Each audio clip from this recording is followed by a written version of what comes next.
Mari kita merenungkan satu bagian firman Tuhan di dalam 1 Raja-Raja 19 ayat 1 sampai ayatnya yang ke-8. Ketika Ahab memberitahukan kepada Isabel segala yang dilakukan Elia, dan perihal Elia membunuh semua nabi itu dengan pedang, maka Isabel menyuruh seorang suruhan mengatakan kepada Elia, "Beginilah kiranya para Allah menghukum aku. Bahkan lebih lagi daripada itu, jika besok kira-kira pada waktu ini, aku tidak membuat nyawamu sama seperti nyawa salah seorang dari mereka itu." Maka takutlah ia, lalu bangkit dan pergi menyelamatkan nyawanya. Dan setelah sampai ke Berseba yang termasuk wilayah Yehuda, ia meninggalkan bujangnya di sana. Tetapi ia sendiri masuk ke padang gurun sehari perjalanan jauhnya. Lalu duduk di bawah sebuah pohon ara. Kemudian ia ingin mati, katanya. "Cukuplah itu, sekarang ya Tuhan, ambillah nyawaku. Sebab aku ini tidak lebih baik daripada nenek moyangku." Sesudah itu, ia berbaring dan tidur di bawah pohon arar itu. Tetapi tiba-tiba seorang malaikat menyentuh dia serta berkata kepadanya, "Bangunlah, makanlah." Ketika ia melihat sekitarnya, maka pada sebelah kepalanya ada roti bakar dan sebuah kendi berisi air. Lalu ia makan dan minum, kemudian berbaring pula. Tetapi malaikat Tuhan datang untuk kedua kalinya dan menyentuh dia serta berkata, "Bangunlah, makanlah, sebab kalau tidak, perjalananmu nanti terlalu jauh bagimu." Maka bangunlah ia lalu makan dan minum. Dan oleh kekuatan makanan itu, ia berjalan 40 hari 40 malam lamanya, sampai ke gunung Allah, yakni Gunung Horeb. Elia adalah seorang hamba Tuhan yang dipakai oleh Tuhan luar biasa. Dia juga seorang nabi yang taat dan percaya kepada Tuhan. Ada banyak peristiwa ajaib yang disaksikan dan dialami oleh Elia bersama dengan Tuhan. Namun Alkitab mencatat,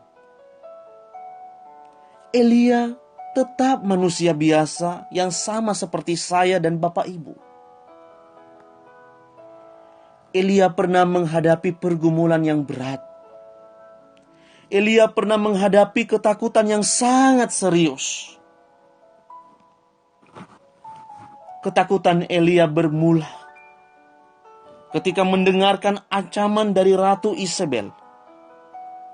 Perihal Elia telah membunuh nabi-nabi Baal yang berjumlah 450 orang. Ratu Isabel berencana untuk membunuh Elia. Saat mendengarkan itu, Elia sangat takut. Dan ia pergi menyelamatkan nyawanya di padang gurun. Di sanalah Elia berdoa kepada Tuhan. Tetapi apa yang diminta oleh Elia kepada Tuhan? Elia tidak meminta kekuatan. Tetapi Elia minta mati kepada Tuhan. Dia berkata, "Cukuplah itu. Ambillah nyawaku, ya Tuhan." Bapak Ibu, mengapa Elia begitu takut? Apakah Elia takut mati? Tentu tidak. Ketakutan yang dirasakan dan dialami oleh Elia memang tidak dijelaskan di dalam Alkitab. Sekalipun ada yang menafsirkan, saat itu Elia sedang menghadapi depresi yang sangat berat. Ada juga yang menuliskan, Elia sedang putus asa karena Raja Ahab dan Israel tidak juga bertobat. Sehingga dia berpikir, apa yang dilakukannya semua sia-sia. Ada juga yang mencatat Elia takut karena dia merasa sendiri melayani Tuhan, sehingga dia lelah dan juga lemah. Apapun itu, Elia sangat takut. Sekalipun ketakutan Elia tidak diketahui oleh siapapun juga. Namun ada satu pribadi yang sangat mengetahui apa yang dirasakan oleh Elia. Pribadi itu bukan hanya mengetahui, tetapi juga turut merasakan apa yang sedang dirasakan oleh Elia pada saat itu. Itulah sebabnya pribadi yang tidak terlihat itu, dia peduli kepada Elia. Dia mencari, menjumpai, dan menyapa Elia. Pribadi itu adalah Tuhan. Dia berkata kepada Elia, bangunlah, makanlah. Dia menyapa Elia dengan suara lembut.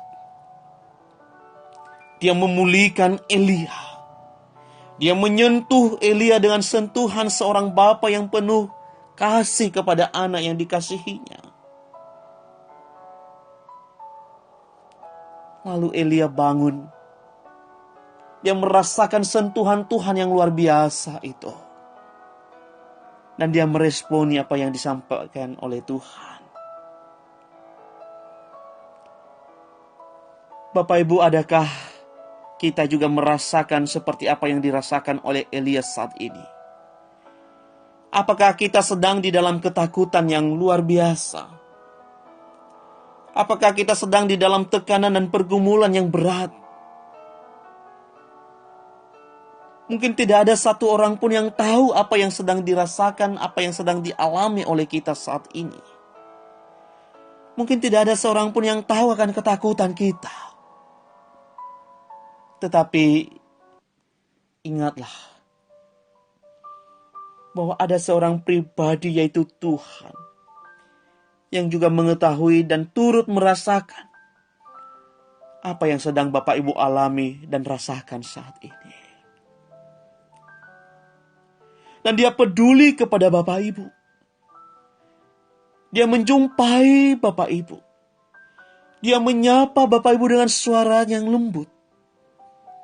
Dan dia berkata, jangan takut. Aku sekali-kali tidak akan membiarkan engkau. Dan aku sekali-kali tidak akan meninggalkan engkau. Ketahuilah, aku senantiasa menyertai engkau sampai pada akhir zaman. Itulah kekuatan bagi kita. Itulah janji Tuhan bagi setiap kita. Bagi setiap kita yang sungguh percaya kepadanya. Ketika Bapak Ibu merasa sendiri dan tidak kuat menghadapi keadaan ini, jangan putus asa. Bangunlah, bangkitlah, semangatlah, berjuanglah kembali. Sebab Tuhan selalu ada bersama dengan kita, menyertai kita, memberikan kita perlindungan dan pertolongan. Dan itu cukup bagi kita. Jika firman-Nya boleh diperdengarkan kepada kita saat ini, itu satu bukti bahwa Tuhan masih ada dan selalu ada menyertai kehidupan kita. Sekalipun keadaan masalah begitu merintangi kehidupan kita, keadaan kita bisa berubah. Pikiran, perasaan kita bisa berubah.